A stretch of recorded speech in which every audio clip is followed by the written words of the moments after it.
देखिए बच्चे लोग क्या है, यह है क्रॉस मल्टीप्लिकेशन मेथड।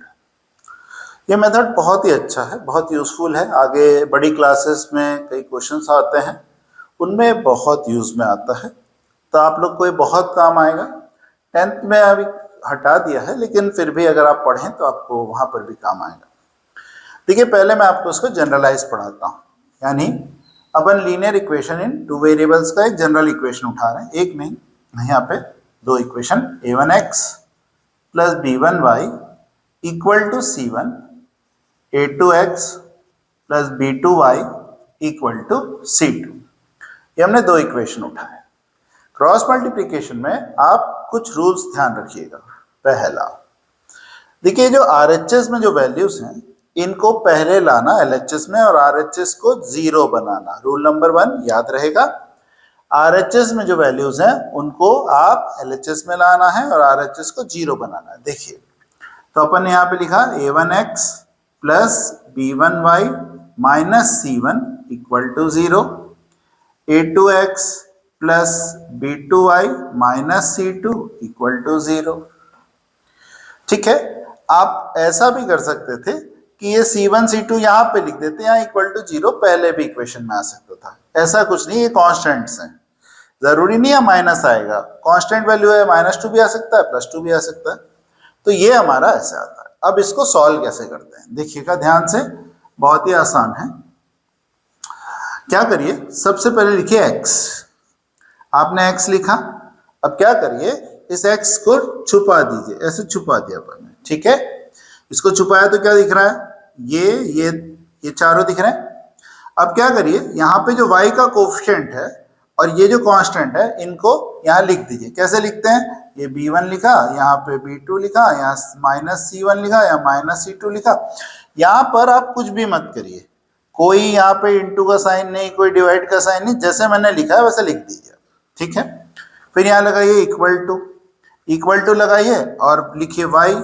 यहाँ y लिखा तो y को छुपा दीजिए, y को छुपा दीजिए तो ये चार बच रहे है ना, बच रहे ना चारों। तो अपन क्या करिए, पहले ये वाला लिखिए, यानी यही वाला रिपीट करिए, -c1 -c2, यहाँ पे a1 a2 और तीसरा 1 लिख दीजिए। 1 क्यों लिखा, क्योंकि ये कांस्टेंट है इसलिए। तो इसको छुपा दीजिए, ये दोनों बचे, इनको लिख दीजिए a1 a2 b1 b2। समझ आया अपने को। अभी मैं एग्जाम्पल लेता हूं, एग्जाम्पल में ये रिपीट होगा, आपको बहुत आसानी से समझ में आएगा। अब क्या करिए, इसके बाद हर क्वेश्चन में ये वाली टर्म को इससे इंटू करिए, हर क्वेश्चन में इसी को इससे इंटू करिए, ध्यान रखिएगा। और ऐसा नहीं इसको कर दिया पहले, गलतियां नहीं करना, पहले इसी को इससे इंटू करना।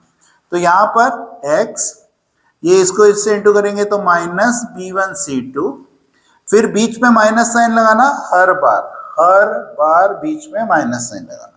ये माइनस लगाया और b2c1 तो माइनस में आया, माइनस माइनस प्लस, तो यहाँ पे आ गया b2c1।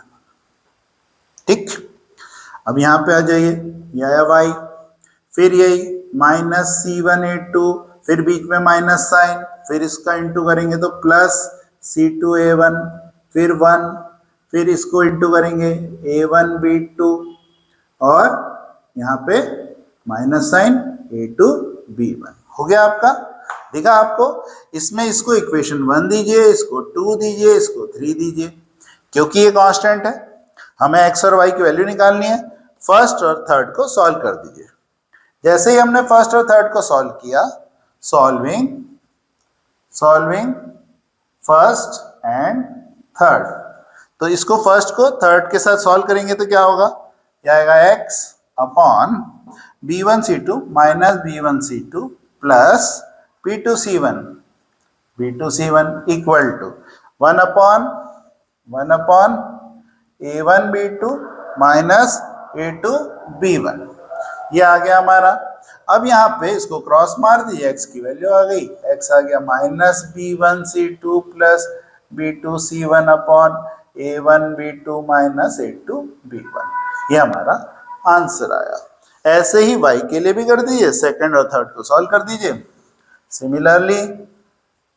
सिमिलरली क्या किया हमने, सेकंड और थर्ड को सॉल्व किया तो y इक्वल टू कितना आ गया, ये यहाँ क्रॉस मल्टीप्लाई पे गया, -c1a2 plus A2C1 sorry C2A1 upon में यही A1B2 माइनस A2B1, ये हमारा आंसर आ गया। ठीक है, समझ आया आप लोगों को? बहुत इजी मेथड है।